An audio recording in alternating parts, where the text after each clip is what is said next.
নমস্কার বন্ধুরা, আজ তোমাদের আমি আবহবিকার ও ক্ষয়ীভবনের চ্যাপ্টারটি পড়াবো। এটা কি? Wuthering and erosion. এবার দেখো, ভূমিকায় কি আছে? সৃষ্টি এবং ধ্বংস একে অপরের পরিপূরক, সুতরাং সৃষ্টি হলেই ধ্বংস হবে এবং ধ্বংসের পরই আবার সৃষ্টি। এটা আমরা জীবন দিয়েই বুঝতে পারি যে আমাদের জন্মের পরে কিন্তু মৃত্যু নিশ্চিত। এরা পরস্পর চক্রাকারে আবর্তিত হচ্ছে, এটাও ঠিক। আমাদের মানুষের জীবনেও কিন্তু প্রকৃতির নিয়ম অনুযায়ী জন্মের পর আবার মৃত্যু আমাদের চক্রাকারে কিন্তু আবর্তিত হয়ে যাচ্ছে। ভূপৃষ্ঠের ভূমিরূপের গঠনের পর থেকেই চলছে ক্ষয়কার্য। মানুষ যখনই জন্ম হওয়ার পরে ধীরে ধীরে তারা বড় হতে থাকে এবং বড় হওয়ার পরে একটা সময় গিয়ে তারা বৃদ্ধাবস্থায় চলে যায় এবং তারপরে তাদের কি হয়? মৃত্যু হয়। এখানে প্রাকৃতিক বস্তুগুলো যেগুলো আছে সেগুলোর যেমন সৃষ্টি হয়, সৃষ্টির সাথে ধীরে ধীরে একটা পর্যায়ের পর কি হয়? তার ক্ষয়কার্য বা খনন কার্য শুরু হয় এবং তার সাথে কি হয়? প্রকৃতিতে তার পরিবর্তন আমরা বিভিন্ন রূপে দেখতে পারি। আর সঙ্গে শুরু হয়েছে পুনর্গঠন প্রক্রিয়া। এই যে জিনিসটা যে ক্ষয় হয়ে গেল, সাথে কিন্তু আবার কি শুরু হয়ে যাবে? একটা নতুন ধরনের একটা প্রক্রিয়াও কিন্তু শুরু হয়ে যাবে। এভাবেই কোটি বছর ধরে নানা রকমের বিবর্তন বা উত্থান পতনের মাধ্যমে গড়ে উঠেছে বর্তমান পৃথিবীর ভূমিরূপ এবং ভূমিরূপের যাবতীয় ভাস্কর্য। এই যে আমাদের সৃষ্টি, এই পৃথিবীর বিভিন্ন ভূমি এবং ভূমিরূপের বিভিন্ন রকম ভাস্কর্য কিন্তু এই প্রকৃতির পরিবর্তন, যে আবহবিকার ও ক্ষয়ীভবনের যে পর্যায়ক্রমে তাদের বিভিন্ন রূপ কিন্তু আমাদের সামনে তুলে ধরে। এবং ভূমিরূপের ভাস্কর্য সৃষ্টির ক্ষেত্রে যেসব বিষয় বা মাধ্যম অংশগ্রহণ করে তাদের মধ্যে অন্যতম হলো কি? আবহবিকার ও ক্ষয়ীভবন। যদিও এরা সম্পূর্ণ ভিন্ন প্রক্রিয়া, তথাপি এদের মধ্যে আছে নিবিড় সম্পর্ক। জন্ম এবং মৃত্যু কিন্তু একে অপরের পরিপূরক মানুষের জীবনে, কিন্তু উভয় দুটোই একদম আলাদা। একজন হচ্ছে এই পৃথিবী ধরাধামে এসে উপস্থিত হয়, আবার একটা আত্মা কিন্তু এই পৃথিবীর ধরাধাম থেকে চলে যায়, কিন্তু দুটোর মধ্যে কিন্তু খুবই গভীর সম্পর্ক আছে। ঠিক প্রকৃতিতেও সেই রকমই আবহবিকার ও ক্ষয়ীভবনের মধ্যে নিবিড় সম্পর্ক আছে। আবহবিকারের সংজ্ঞা। আবহবিকার শব্দটি সরল অর্থ আবহাওয়ার দ্বারা ভূপৃষ্ঠের বিকার বা পরিবর্তন। মানে কি? আবহাওয়া মানে তোমরা জানো ভালো মতন যে তুষারপাত, বৃষ্টিপাত, উষ্ণতা, আর্দ্রতা। তো এগুলো যে আমরা প্রত্যেকদিন নিউজ চ্যানেলেও দেখি, আবহাওয়ার খবর যেটা দিয়ে থাকে, তো আবহাওয়ার যেটা একটা নির্দিষ্ট কারণবশত আমরা আবহাওয়াটা, যেমন গরমকালে প্রচণ্ড গরমের সাথে বৃষ্টির সাথে মাঝে বায়ুপ্রবাহ, তো এগুলো কি সাথে হয়ে থাকে। এবং এই আবহাওয়ার যে পরিবর্তন, সেটার সাথেই কি হয়? যে এটার সাথে যে পরিবর্তনটা হয়ে থাকে, তার পরিবর্তনের ফলে যে রূপটা ধারণ করে যে প্রকৃতিতে, সেটা একটা নতুন আমরা দেখতে পাই। আচ্ছা, এবার দেখো, বিখ্যাত ভূবিজ্ঞানী ডব্লিউ.ডি. থর্নিবারির ভাষায়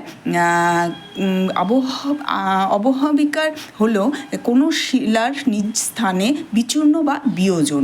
হ্যাঁ, কোনো একটা শিলা, ধরে নাও তোমার একটা বড় একটা শিলা, তার নিজস্ব যে স্থান, নিজের জায়গা, সেখানে বিচূর্ণীভবন মানে তোমার ওখানে মানে বিয়োজন, মানে ওটা হচ্ছে তোমার ভেঙে যাওয়া ঠিক না, যেটা একটা ক্ষয় প্রাপ্তির যে শুরু, সেটা। ভূবিজ্ঞানী স্টেলারের মতে ভূপৃষ্ঠের উন্মুক্তার ফলে যেসব প্রক্রিয়ার শিলাসমূহ যান্ত্রিকভাবে চূর্ণ বিচূর্ণ বা রাসায়নিকভাবে বিয়োজিত হচ্ছে। দেখো, এখানে কেন যান্ত্রিকভাবে কেন বলেছে? যে বিভিন্ন রকম আবহাওয়ার যে উপাদানগুলো, সেগুলো যান্ত্রিকভাবে তার কার্যপ্রণালী শুরু হয়ে ধীরে ধীরে সেগুলো চূর্ণ বিচূর্ণ করে। রাসায়নিকভাবে যেমন তুমি প্রথমেই শুনলে যে একটা মানুষের যে পরিবর্তন হয়, হ্যাঁ, মানুষের যে পরিবর্তন হয় সেটা কিন্তু প্রকৃতির পরিবর্তনের থেকে আলাদা। কিন্তু প্রকৃতিতে দেখবে বিভিন্ন, যেমন বাইরে তোমাদের গ্রিল যে আছে, মানে বাড়ির যে গ্রিল, সেটা যদি রাস্তার দিকে থাকে, সেদিকে যে জল পড়ে, সেগুলো দেখবে মাঝে কল পড়ে যায় কিংবা ওটাতে মরচে পড়ে যায়, সেটাই হচ্ছে রাসায়নিক বিক্রিয়া। হ্যাঁ, তো এখানে সম্মিলিত এটি চূর্ণ বিচূর্ণ হওয়া আর রাসায়নিক বিয়োজন হচ্ছে, তাতে সম্মিলিত কার্যাবলীকেই বলা হয় আবহবিকার। এবার সুতরাং আবহাওয়ার বিভিন্ন উপাদান, যেমন উষ্ণতা, আর্দ্রতা, বায়ুপ্রবাহ, বৃষ্টিপাত, তুষারপাত ইত্যাদির প্রভাবে ভূপৃষ্ঠের শিলাসমূহের উপরিভাগে যে বিচূর্ণীকরণ বা বিয়োজন হয়, এই যে বায়ু উপাদানগুলো, এই যে উপাদানের মাধ্যমে যেগুলো বিয়োজন হচ্ছে সেগুলোকেই কি বলা হয়? আবহবিকার। এর ফলে শিলাসমূহের উপরিভাগে চূর্ণ বিচূর্ণ অবস্থার মূল শিলাস্তর থেকে বিয়োজিত হয়ে সেখানেই অবস্থান করে। এখানে ব্যাপারটা দেখো, আবহবিকার যখন এই যে ছবিতে দেখতে পাচ্ছ আবহবিকারের ওপরে যে দেখো দানা দানা অংশগুলো, ওখানে যে ক্ষয়প্রাপ্ত হয়ে ওখানেই থাকবে, ওখান থেকে কিন্তু পট করে চলে যায় না। যেমন ইটে নোনা ধরা, তারপরে লোহায় মরচে পড়া, দেওয়ালে পলেস্টার, যেমন বাথরুমের অপোজিট দিকে যে দেওয়ালটা থাকে সেই দেওয়ালটা সবসময় দেখবে যে ওখানে ফুলে উঠেছে, মানে জিনিসটা নষ্ট হয়ে গেছে, দেওয়ালটা আবার মাঝে মাঝে ঠিক করা হয়। তো এগুলো কি? এগুলো যে ওই জায়গাটার মধ্যে কিন্তু ক্ষয় হচ্ছে। হ্যাঁ, ঢালাই ফেটে যাওয়া, যে বাড়ির দেওয়ালে আমরা দেখি ঢালাই ফেটে যাচ্ছে, তো সেই জিনিসগুলো কি আমরা দেখতে পারি, এগুলো হচ্ছে সেই স্থানেই ওরা কিন্তু ক্ষয় হয়ে ওখানেই থাকছে। এবার তারপরে ওটা কি হচ্ছে, জিনিসটা হচ্ছে ওই ক্ষয়ীভবন। এই যে আবহবিকারের ঘটনাটা ঘটে থাকলো, ঘটে তো সেই স্থানেই আছে, তারপরে ওটা কোথায় যাচ্ছে হচ্ছে ক্ষয়ীভবনের পর্যায়ে। আবহাওয়ার বিভিন্ন উপাদানের সাহায্যে এবং অন্যান্য প্রাকৃতিক শক্তির ঘাত প্রতিঘাতে ভূপৃষ্ঠের শিলাসমূহ চূর্ণ বিচূর্ণ হয়ে অপসারিত হলে তাকে বলা হয় ক্ষয়ীভবন। মানে যেই স্থানটা তোমার ক্ষয় হয়ে গেল, এবার সেখান থেকে যখন অপসারিত হয়ে যাবে, মানে সেই জিনিসটা বিভিন্ন শক্তির মাধ্যমে যখন সেখান থেকে অন্য স্থানে চলে যাবে, তখন সেই জিনিসটাকে কি বলা হয়? ক্ষয়ীভবন। কাজেই আবহবিকার হলো শুধুমাত্র শিলার উপরিভাগের বিচ্ছিন্নকরণ বা বিয়োজন, আর ক্ষয়ীভবন হলো শিলাস্তরে ভাঙন বা বিয়োজন বা এবং স্থানচ্যুতির কারণে কি হয়? সম্মিলিত অবস্থা, মানে সেখান থেকে তো ক্ষয় হওয়ার পরে জিনিসটা যখন অন্য স্থানে স্থানান্তরিত হলো, সেটাই হয়ে গেল কি? ক্ষয়ীভবন। সুতরাং আবহবিকার ও ক্ষয়ীভবনের মধ্যে মূল পার্থক্য হলো ক্ষয়ীভবনের সঙ্গে অপসারণ যুক্ত, মানে আর আবহবিকারের সাথে অপসারণ কিন্তু যুক্ত নয়। যদিও আবহবিকারের সঙ্গে ক্ষয়ীভবনের ঘনিষ্ঠ সম্পর্ক বর্তমান, তথাপি এরা দুটি সম্পূর্ণভাবে পৃথক প্রক্রিয়া।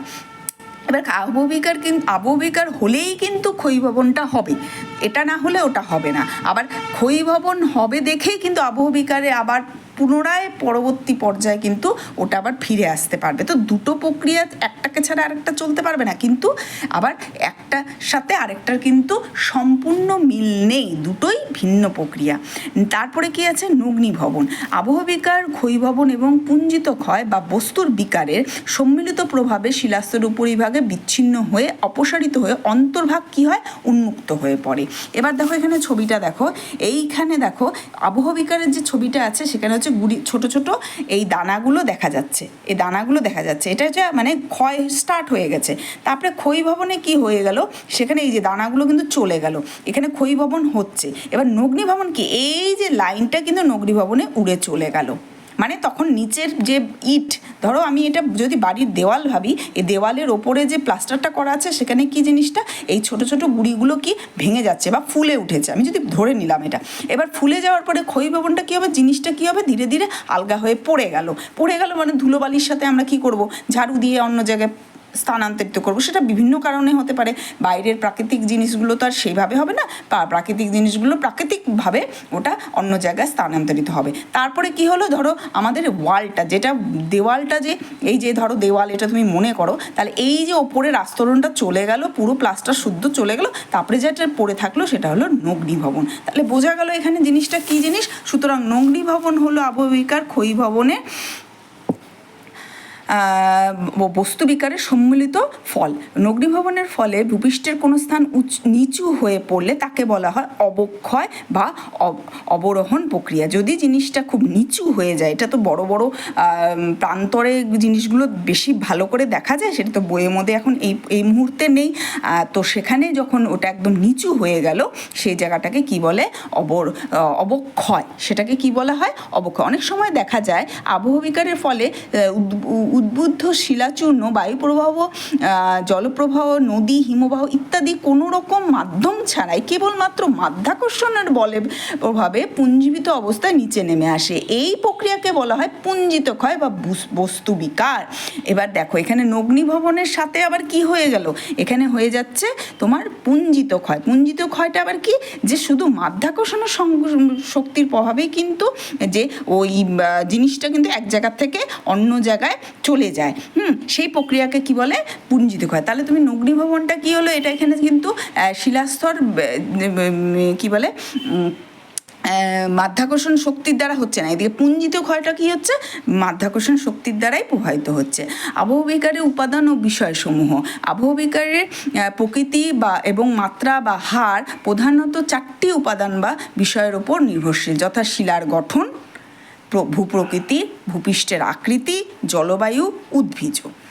শিলার গঠন বলতে এখানে শিলার গঠনকারী বিভিন্ন খনিজের মিশ্রণ, সংযুক্তি এবং শিলার মধ্যস্থিত স্তরায়ন, তল, ফাটল ইত্যাদি সম্মিলিত অবস্থাকে বোঝানো হচ্ছে। উদাহরণস্বরূপ হিসাবে বলা যায় আলগা মিশ্রণ বা ফাটলযুক্ত শিলার অববাহিকা অপেক্ষাকৃত দ্রুত হারে সম্পন্ন হয়ে থাকে। এবার দেখো প্রত্যেকটা শিলা কিন্তু একটা করে স্তরের উপর থাকে, এক একটা স্তর যখন থাকে সেই স্তরের কি বলা হয়, স্তরায়ন তল।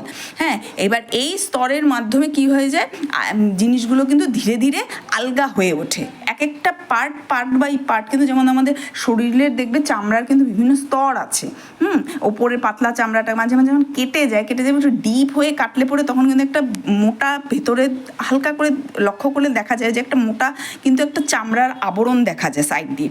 কিন্তু সে তখন ভাবো যে আমাদের শুধু ওপরের একটা পাতলা চামড়ার স্তর না, বিভিন্ন কিন্তু লেয়ার থাকে। হ্যাঁ, চামড়ার ভেতরেও তেমনই ভূপৃষ্ঠের কিন্তু সেরকম লেয়ার আছে, সেই লেয়ারগুলো তখন ওগুলোকে কি বলা হয়, স্তরায়ন তল। সমতল ভূপ্রকৃতির অপেক্ষায় বন্ধুর ভূপ্রকৃতি অঞ্চলে শিলার আবহবিকা অধিক এবং দ্রুত হারে সংগঠিত হয়। তাই দেখা যায় সমভূমি অপেক্ষায় মালভূমি ও পার্বত্য অঞ্চলে আবহবিকার পরিমাণ বেশি। সমতল জায়গা তো সমতল থেকে তখন থেকে পাহাড় অঞ্চলে কিন্তু আবহবিকারটা বেশি হয়, কারণ ওখানে তো অনেক শিলা কঠিন জিনিসগুলোকে ঘাত প্রতিঘাতে ভেঙে ভেঙে ভেঙে ভেঙে মালভূমি অঞ্চল থেকে আরও ভেঙে ভেঙে ভেঙে ভেঙে সেটা সমতল অঞ্চলে সেটা কি হয়, চলে আসে। এবার সেই যে সমতল ভূমিতে যতটা না আবহবিকারের প্রভাব দেখা যায় তার থেকে বেশি মালভূমি অঞ্চল, বিশেষ করে পার্বত্য অঞ্চলে কিন্তু বেশি পরিমাণে আবহবিকার দেখা যায়। শিলার আবহবিকার একটি গুরুত্বপূর্ণ উপাদান হলো জলবায়ু। এটা তো ঠিকই, জলবায়ুর বিভিন্ন উপাদান না থাকলে পরে তো আমাদের শিলার আবহবিকার ঘটবেই না। তাই আবহবিকারের মধ্যে জলবায়ুর উপাদানটি খুবই গুরুত্বপূর্ণ। যেমন উষ্ণতম তারতম্যের ফলে মরু অঞ্চলে অধিক বৃষ্টিপাতযুক্ত অঞ্চলে, ক্রান্তীয় মৌসুমী অঞ্চলে অধিক অববাহিকা ঘটতে দেখা যায়। উদ্ভিজ ও গাছপালার প্রত্যক্ষ এবং পরোক্ষভাবেও শিলার আবহবিকার ঘটনার শিলার ফাটলের গাছে শিকড় প্রবেশ করে শিলাকে কিন্তু, তোমরা পুরনো বাড়ি যদি দেখো তাহলে পুরনো বাড়িতে অনেক সময় দেখবে অশ্বত্থ গাছ, বট গাছ দেখবে শিকড়গুলো ভীষণ ভেতরে ঢুকে মানে প্রাচীর কিন্তু ফাটিয়ে দেয়। এবার এর জন্য অনেক সময় দেখবে অনেক বাড়িতে দেখবে বাড়ি বানানোর আগে অনেক গাছগুলো কেটে দেয়। কেন কেটে দেয়? কারণ হচ্ছে এই যে আমাদের শিলার ভেতরে গাছের যে শিকড় এগুলো কিন্তু প্রবেশ করে সেই শিলাকে কিন্তু ফাটিয়ে দেয়। এবার আরেকটা জিনিস কি, যে এখানে জলবায়ুর কিন্তু অধিক প্রাধান্য দেখা যায়। আর যেমন বৃষ্টিপাতযুক্ত অঞ্চলে তুমি কোনোদিন যদি চেরাপুঞ্জিতে গিয়ে থাকো তাহলে সেখানে দেখা যাবে যে সেখানে এই জলের জন্য বিভিন্ন ভূপ্রকৃতি কিন্তু সৃষ্টি হয়েছে। মরু অঞ্চলও সেরকম আমরা কিন্তু দেখতে পাই। তো এগুলো হচ্ছে আবহবিকা আর হচ্ছে ক্ষয়ীভবনের বিভিন্ন রকমের পরদিন আমি আরও আবহবিকার প্রকারভেদ বা শ্রেণীবিভাগ সম্পর্কে আলোচনা করব।